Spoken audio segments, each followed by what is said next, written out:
로마서 7장 24절의 고백은 우리 신자들에게 있어서 모두 이 예외가 없는 경험일 것입니다. 오호라 나는 곤고한 사람이로다. 이 사망의 몸에서 누가 나를 건져내랴. 제가 읽은 책 중에는 이 경험이 없으면 신자가 아니라 그렇게 써놨을 정도니까 누구나 겪는 것이죠. 믿지 않는 사람들도 겪고 믿는 사람들도 겪습니다.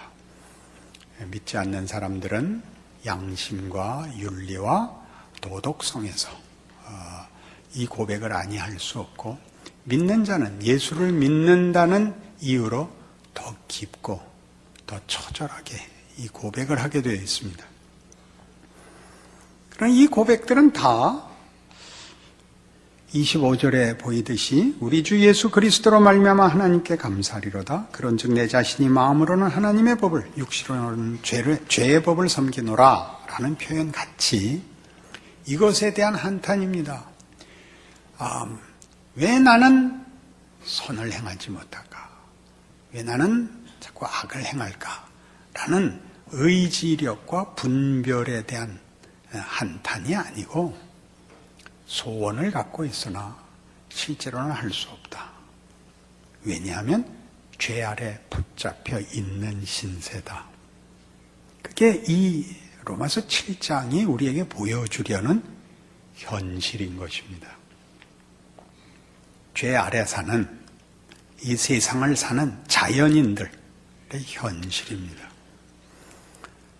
이 문제를 어떻게 해결하느냐 하는 문제에서 이제 복음에 복음된 가장 중요한 핵심된 그 내용이 소개되는 것이죠. 그런데 그리 가기 전에 우리의 발목을 잡는 게 바로 이것입니다. 예수를 믿지 않을 때는 모르고 그랬을지라도 예수를 믿었으니 이제는 선을 향하고 의로워져야 되지 않는가 하는 현실적인 문제인데, 이 문제에서 신자들이 예외 없이 모두 이 과정을 거칩니다. 오호라 나는 곤고한 사람이로다를 거칩니다. 그리고 거기서 실패하곤 할 때 잘못하면 그 잘못을 만회하는 그 일로 인하여 복음에 복음된 것을 스스로 제대로 누리지 못합니다. 오해하게 됩니다. 제일 많이 하는 것이 이거겠죠. 노력하고 기도하고 연습하고 회개하죠. 회개. 제일 무서운 게 회개입니다. 회개를 하면 일단 이 문제는 거기서 끝이 돼서 무섭습니다. 회개를 하시면 안 됩니다. 어렵죠?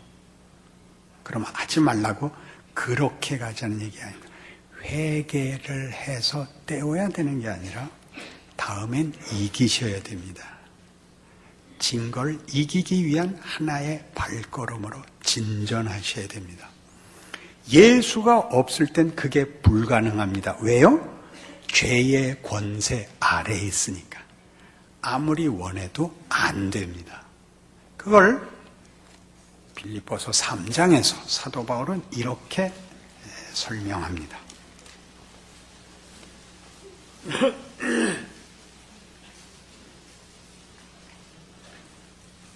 320페이지 신약성경 빌립보서 3장 5절. 나는 8일 만에 할례를 받고 이스라엘 족속이요 베냐민 지파요 히브리인 중에 히브리인이요 율법으로는 바리새인이요 열심으로는 교회를 박해하고 율법의 의로는 흠이 없는 자라. 그러나 무엇이든지 내게 유익하던 것을 내가 그리스도를 위하여 다 해로 여길 뿐더러 또한 모든 것을 해로 여김은 내 주 그리스도 예수를 아는 지식이 가장 고상하기 때문이라. 내가 그를 위하여 모든 것을 잃어버리고 배설물로 여김은 그리스도를 얻고 그 안에서 발견되려 함이니 내가 가진 의는 율법에서 난 것이 아니요 오직 그리스도를 믿음으로 말미암은 것이니 곧 믿음으로 하나님께로부터 난 의라. 이게 무슨 말일까요? 율법으로는 흠이 없는 자였는데 하나님과는 그 관계에서는 아무 도움이 되지 않더라는 겁니다. 관계에서는 쉽게 예를 들까요? 세상적 차원에서 도덕과 윤리와 양심에서 훌륭하면 우리 다 훌륭하다고는 쳐줍니다. 훌륭하지만 우리에게 도움이 되는 건 하나도 없습니다. 본인 하나 훌륭하죠.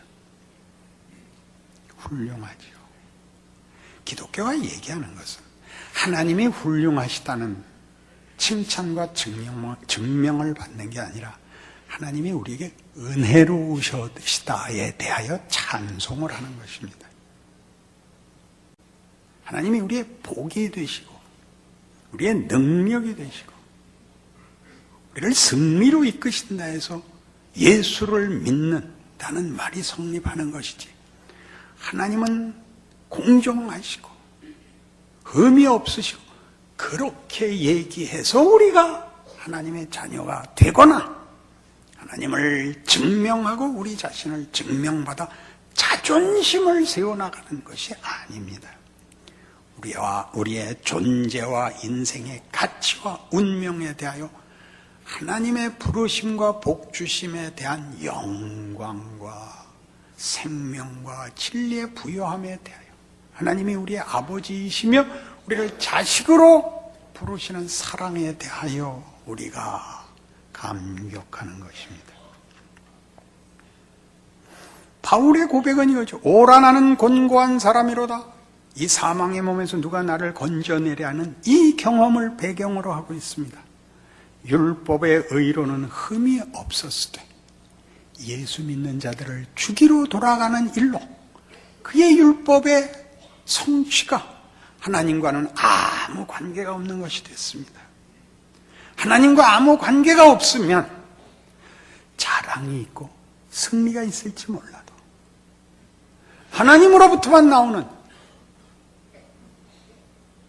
진리도 생명도 자비도 용서도 은혜도 어떤 가치도 어떤 감격도 없는 것입니다. 그거 이해하시겠습니까?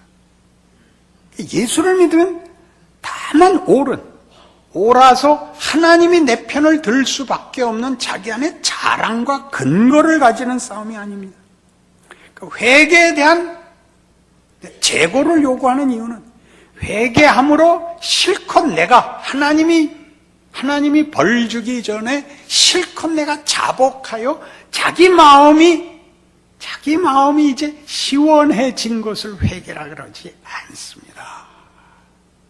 잘못했다고 대돌에 대가리 박아서 피 흘리면 끝나는 문제가 아니라 하나님의 자녀로 부름받은 자의 승리로 나가기 위하여 한 번 넘어진 것이요, 두 번 넘어진 것이요, 홀딱 부러진 것을 디디고 나가는 과정으로 삼키고 걸어나가는 것이 아니라 그래서 끝나버린 것들이면 진전은 없고 성숙은 없고 다만만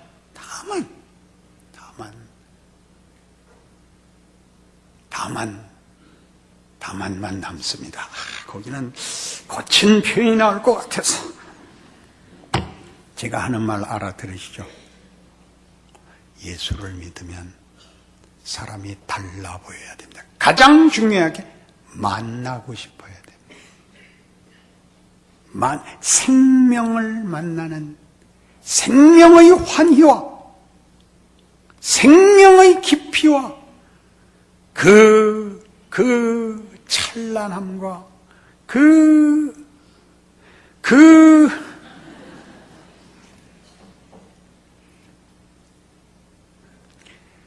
진정한 신앙의 과정 속에서는 자책이 늘 등장합니다. 절망이 늘 등장합니다. 어떻게 극복하냐고요? 인애하신 구세주여 내 말 들으사 죄인오라 하실 때 날 부르소서를 기억하는 겁니다. 그래 죄인을 부르러 왔대. 이걸 다시 기억하는 거예요. 그러니까 그렇게 말하면 밤낮 죄짓고 그 말하고 죄짓고 그렇게 갖다 써먹는 게 죄입니다. 그 말을 왜 그렇게 갖다 인용을 하시죠? 용서가 있단 말이지, 다시 할 수 있단 말이지, 그래야지. 다시 할 수 있단 말이지, 이게 끝이 아니란 말이지, 그렇게 써야죠. 그러니까 넌 게으르지, 그렇게 갖다 쓰시는 거 아니죠. 다시 본문으로 돌아오시면, 그래서 이 7장 25절에 있는 우리 주 예수 그리스도로 말미암아 하나님께 감사하리로다, 끝난 것 같은데 이어져 있는 말은 앞이 오호라나는 곤고한 사람이었다고, 그 25절에 이 찬송과 경탄의 고백 다음이 그런즉 내 자신이 마음으로는 하나님의 법을 육신으로는 죄의 법을 섬기노라요. 도무지 개선되거나 해결된 게 없어요. 여긴 뭐예요? 소원은 있으나 실천을 할 수 없다. 왜? 나는 죄의 노예다. 내가 하고 싶은 것을 할 수 없는 존재다. 그리고 8장 1절, 그러므로 이제 그리스도 예수 안에 있는 자에게는 결코 정죄함이 없다. 여기하고 7장과 8장의 차이가 뭐냐? 예수를 분기점으로 한 과거와 현재인 거예요. 예수 이전에는 우리는 다 죄의 노예였다. 하고 싶은 걸 할 수 없었다. 설사 선한 일을 소원하더라도 할 수가 없었다. 죄가 주인이었기 때문이다. 우린 그의 노예였다. 지금은 다르다. 그리스도 예수 안에 있다. 결코 정죄함이 없다는 거예요. 사망에 이르도록 놓아두지 않는다. 너희가 저지르는 실수나 실패가 사망으로 끝나도록은 놔두지 않는 세상에 왔다. 예수 안에 있다. 그게 현재라고요. 이건 과거고, 예수는 2000년 전에 우리를 위하여 죽으셨다니까요. 왜 과거에 죽으셨냐고요? 돌이킬 수 없게, 번복시킬 수 없게 과거에 죽으시고 우린 지금 믿는다니까요. 이건 지난번에 했죠. 여러분이 믿고 신앙생활을 하면서 가지는 어떤 절망과 실패도 십자가 사건을 번복시킬 수 없는 역사라는 걸 기억하신다면, 여러분의 생애가 나의 부족함이나 나의 못난 것으로 끝날 수는 없다는 생각을 당연히 가지셔야 되고, 그리고 그 생각을 가지면 일어나셔야죠. 계속 누워 있어도 가겠네? 그러면 이제 뭐 여러 가지가 와요. 일어날 수밖에 없게 돼요. 일어날 수밖에 없어요. 일어나지요. 우리 생애에 부닥치는 어떤 현실도 나중에 로마서 8장 뒤에 가면 나오는 게 그겁니다. 제가 잠깐 읽어볼까요? 잘 아시는 누가 우리를 35절 누가 우리를 그리스도의 사랑에서 끊으리요? 환난이나 곤고나 박해나 기근이나 적신이나 위험이나 칼이랴. 38절 내가 확신하노니 사망이나 생명이나 천사들이나 권세자들이나 현재일이나 장래일이나 능력이나 높음이나 깊음이나 다른 어떤 피조물이라도 우리를 우리 주 그리스도 예수 안에 있는 하나님의 사랑에서 끊을 수 없으리라. 이 선언이 그래서 나오는 거예요. 우린 현재는 예수 안에서 이룬 새 생명 안에 있는 거예요. 부활이 운명인, 사망을 이기고 승리하는 운명을 가진 자로 살고 존재하는 것입니다.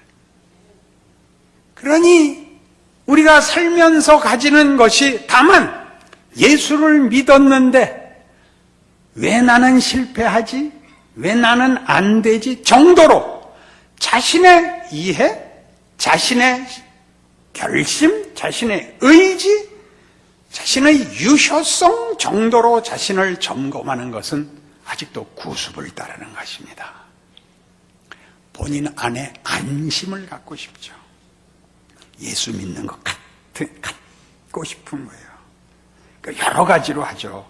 예전에는 주로 했던 게 금식, 자해를 가함으로써 그 잘못한 것을 이렇게 대가를 치른 것 같은 심리적 안정감을 취하는 게 제일 흔했어요. 또는 과도한 헌금을 한다든가. 요새 와서는 좀 그것도 했으면 좋겠어요. 과도한 헌금을 한다든가, 과격한 약속을, 소원을 한다든가, 무슨 이슬람권의 선교사가 되겠다. 그리고 언제 나가는지는 응답을 받을 때까지 보류다. 이런 식으로 이게 전부 안심을 하는 거예요. 자신의 신앙이 확인이 안 돼서 새 생명 가운데 있다는 것이 무슨 뜻인지가 하나님이 예수 안에서 말하자면 밖에서부터, 우리 밖에서, 더 높은 데서, 지극히 높은 데서 하나님이 하시는 일이므로 우리 안에 그 근거가 없는 것을 인하여 막막해하곤 합니다. 로마서가 하고 싶은 얘기는 바로 이거였거든요. 그러니까 고린도전서 15장에 가면 그러므로 그리스도 예수 안에 있는 자에게는 결코 정죄함이 없다는 고린도전서 15장에서는 이런 식으로 표현돼요. 55절, 고린도전서 15장 55절, 사망아 너의 승리가 어디 있느냐? 사망아 네가 쏘는 것이 어디 있느냐? 사망이 쏘는 것은 죄요, 죄의 권능은 율법이라. 우리 주 예수 그리스도로 말미암아 우리에게 승리를 주시는 하나님께 감사하노니 그러므로 내 사랑하는 형제들아 견실하며 흔들리지 말고 항상 주의 일에 더욱 힘쓰는 자들이 되라. 이는 너희 수고가 주 안에서 헛되지 않은 줄 알미라. 이김을 주시는 거예요. 밖으로부터 승리가 와요. 우리가 만들어내는 게 아니라 승리가 와요.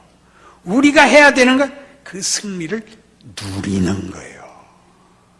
승리를 줬는데 앉아서 받지 마시고 승리를 누리세요. 인생 전체, 여러분이 만나는 모든 정황, 모든 경우에서 승리를 누리세요.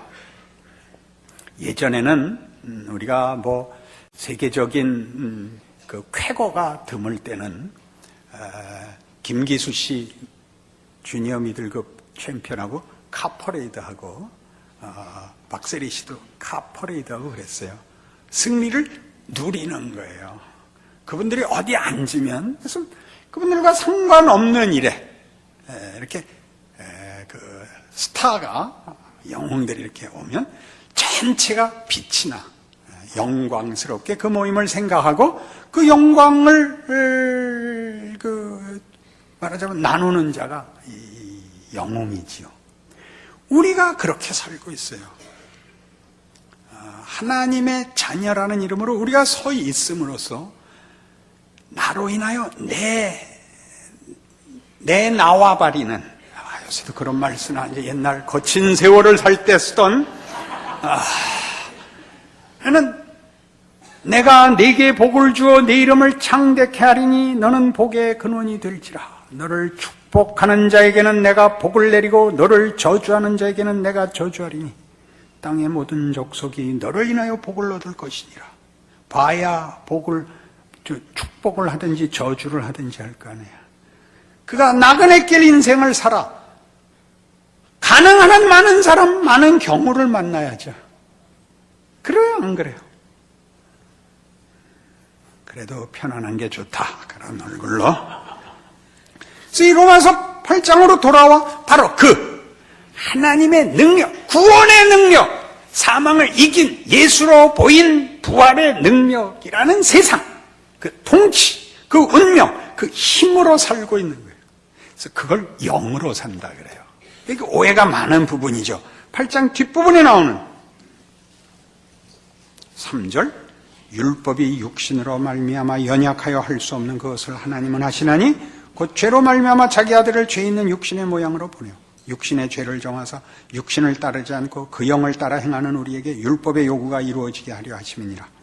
육신을 따르는 자는 육신의 일을, 영을 따르는 자는 영의 일을 생각하나니 육신의 생각은 사망이요 영의 생각은 생명과 평안이니라. 육신의 생각은 하나님과 원수가 되나니 이는 하나님의 법에 굴복하지 아니할 뿐 아니라 할 수도 없습니다. 육신에 있는 자들은 하나님을 기쁘시게 할 수 없느니라. 만일 너희 속에 하나님의 영이 거하시면 너희가 육신에 있지 아니하고 영에 있나니 누구든지 그리스도의 영이 없으면 그리스도의 사람이 아니라. 가장 조심할 것은 이것은 이 물질과 정신이라는 이원론을 얘기하는 게 아니에요. 이 보이는 물질과 거룩한 어떤 정신으로 이분법을 얘기하는 게 아닙니다. 육신이란 보이는 것이 전부인 걸로 알고 있는 죄악된 세상의 길. 영이라고 표현된 건 성령으로 대표되는 하나님의 은혜와 부활의 권능 아래 살게 된 하나님의 백성의 길을 말하는 겁니다. 육신에 속하고 영에 속하고를 가장 오해시킨 사람은 워치만니, 영에 속한 사람. 그건 아닙니다. 마음에 아무런 죄악된 어떤 미혹도 한 점의 흠도 없이 온전한 마음으로 신앙생활을 하는 걸 영에 속했다 그러지 않습니다. 어느 경우에도 시험과 비겁한 생각과 두려움이 드는 속에서 신앙생활을 하는 겁니다. 아슬아슬하게, 조마조마하게.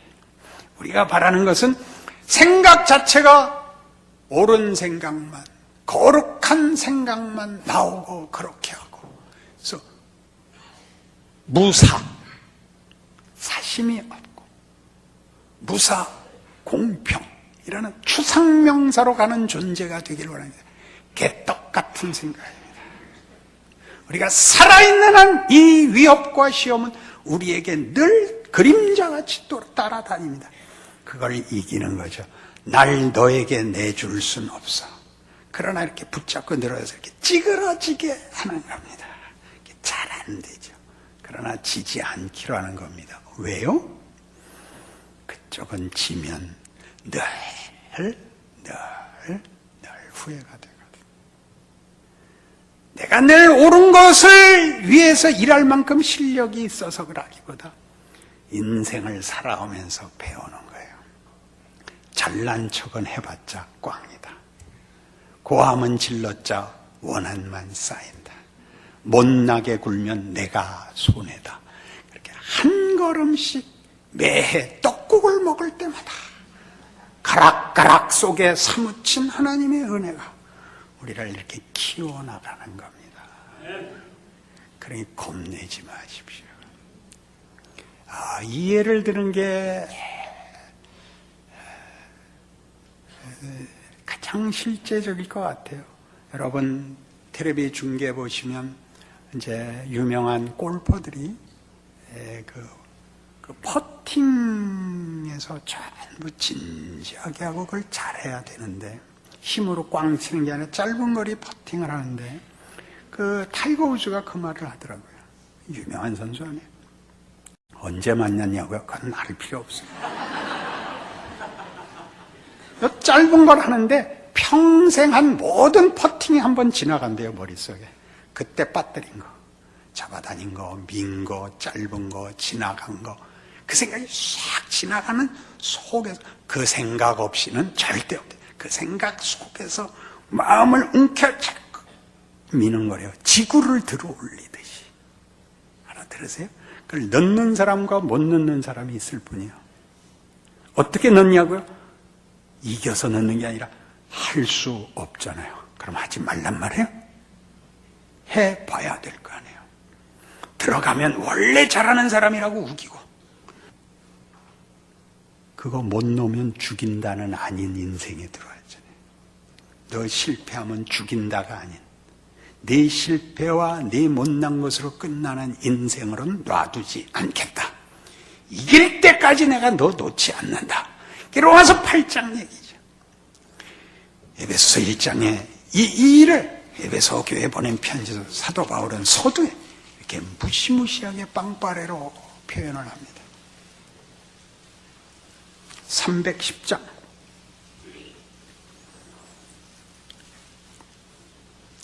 에베소서 1장 3절 찬송하리로다 하나님 곧 우리 주 예수 그리스도의 아버지께서 그리스도 안에서 하늘에 속한 모든 신령한 복을 우리에게 주시되 곧 창세전에 그리스도 안에서 우리를 택하사 우리로 사랑 안에서 그 앞에 거룩하고 흠이 없게 하시려고 그 기쁘신 뜻대로 우리를 예정하사 예수 그리스도로 말미암아 자기 아들들이 되게 하셨으니 이는 그가 사랑하시는 자 안에서 우리에게 거저 주시는 바 그의 은혜의 영광을 찬송하게 하려는 것이라. 요약하면 이겁니다. 창세전에 예수 그리스도 안에서 아버지께서 그 기쁘신 뜻대로 우리를 당신의 영광을 찬송하도록 목적하셨다. 이 일을 방해할 수 있는 것은 어디에도 없다. 이렇게 된 것입니다. 예수 그리스도 안에서라는 건 뭐죠? 이것이 다만 의도나 이상이나 그냥 하나의 환상이 아니라 구체적인 것이라는 겁니다. 예수가 인간을 입고 오셔서 시간과 공간 속에 십자가에서 죽으시고 사망의 자리에까지 내려갔다가 부활하시는 것입니다. 그러니 영으로 인도함을 받는다는 것은 성령은 예수의 죽으심으로 인한 결과, 선물입니다. 성령의 임재는 언제나 예수 그리스도를 그 내용으로 하고 그 임재가 이해되어야 하는 것입니다. 그래서 굳이 로마서 8장은 육신에 속한 자들과 영에 속한 자들이라는 표현을 써서 우리가 누구인가, 어떻게 구체적인 역사 속에서 하나님이 우리의 인생과 운명을 바꾸셨는가. 그래서 지금 그때 오라 나는 곤고한 사람이로다 누가 이 사망의 몸에서 나를 구원하랴 해서 지금은 그러므로 이제 그리스도 예수 안에 있는 자에게는 결코 정죄함이 없느니 이는 죄와 사망의 법에서 생명과 성령의 법이 너희를 구원하였음이라. 하나님의 영광의 찬송이 되게 하려고 창세전에 목적하셨다. 세상 짓기 전에, 우리 만들기 전에. 그러니 늠름하게 사셔야죠. 겁내지 마시고 넉넉하세요. 카라스키아한테 홍수환이 한 대 맞고 뻗었죠. 일어났죠. 또 얻어맞아서 4번이나 넘어졌잖아요. 그래서요, 사전오기가 됐지. 영전오기라는 것도 있나요? 그런 건 없죠. 5번 넘어졌으면 6번째 이겨서 오전육기가 됐겠죠. 우린 이길 때까지예요. 이기지 않으면 끝이 안 나요. 우리 거로 만들어 하나님의 영광의 찬송이 되게 할 거예요. 현재예요. 지금. 예수님은 벌써 일 다 끝내셨어요. 성령께서 그 결과와 그 선물로, 약속으로, 현실로 우리에게 와 계세요. 기도하십시다. 하나님 아버지 은혜를 감사합니다. 예수를 믿는다는 말이 가지는 엄연한 역사와 현실과 미래의 완성을 알게 하셨으니 우리의 인생을 이제 믿음으로 담대히 걸어가게 하여 주시옵소서. 겁먹지 말고 핑계대지 말고 고함 지르지 말고 누구에게 갖다가 집어 던지지 말고 자기 인생은 자기가 살며 그 영광과 그 자랑을 누리는 하나님의 자녀라는 이름을 확인하는 복된 인생들 되게 하여 주시옵소서. 예수님 이름으로 기도합니다.